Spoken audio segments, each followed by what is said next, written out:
Neste exato momento, cristãos ao redor do mundo estão sendo perseguidos, oprimidos, rejeitados e mortos por causa da fé em Jesus como nunca antes.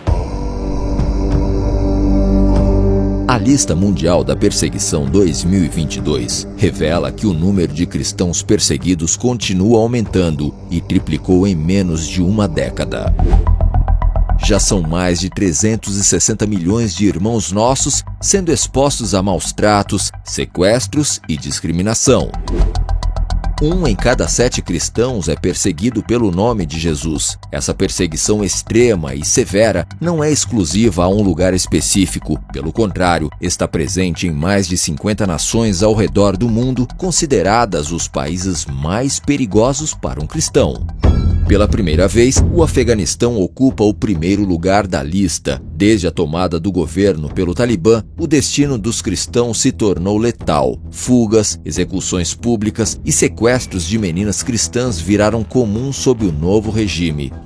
O Talibã deixou claro que as leis islâmicas ultraconservadoras estão em vigor e deverão ser respeitadas.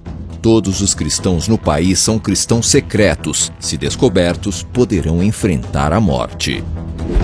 Na Coreia do Norte, que ficou em primeiro lugar por 20 anos, a situação também é crítica. Apesar de descer para o segundo colocado na lista, as condições de vida dos cristãos norte-coreanos atingiram seu pior nível. A Covid-19 deixou o país em uma profunda crise de fome e os cristãos se encontram ainda mais vulneráveis. Com as fronteiras do país fechadas, os cristãos ficaram completamente isolados e sem via de escape.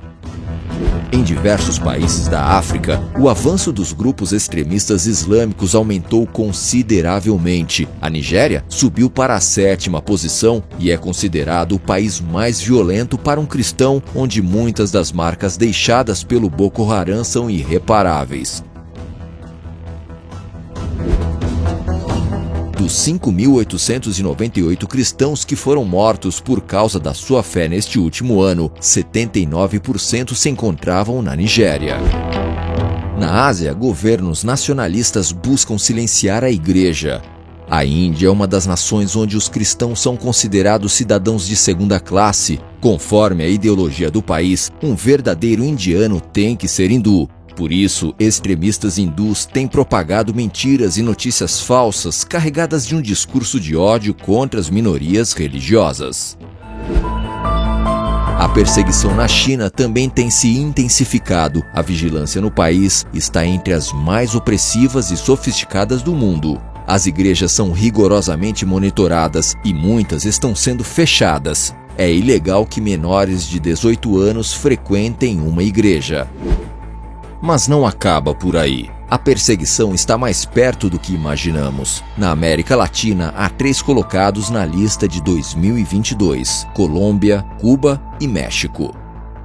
Cuba entrou na lista este ano, uma nação governada pelo Partido Comunista, onde as igrejas não têm voz. É cada vez mais difícil obter o registro de novas igrejas, forçando os cristãos a operarem na ilegalidade. Apesar de toda perseguição, pressão e violência, os nossos irmãos têm uma garantia: eles não estão sós. Em Cristo, nós que somos muitos, fazemos parte do mesmo corpo e estamos completamente ligados uns aos outros. Isto é, estamos ligados aos cristãos perseguidos. Quando um membro sofre, todos os demais sofrem com ele. Junte-se a nós hoje e apoie os cristãos perseguidos. Seja parte da resposta. Para mais informações, acesse nosso site www.portasabertas.org.br e baixe o mapa das 50 nações onde seguir a Jesus pode custar a vida.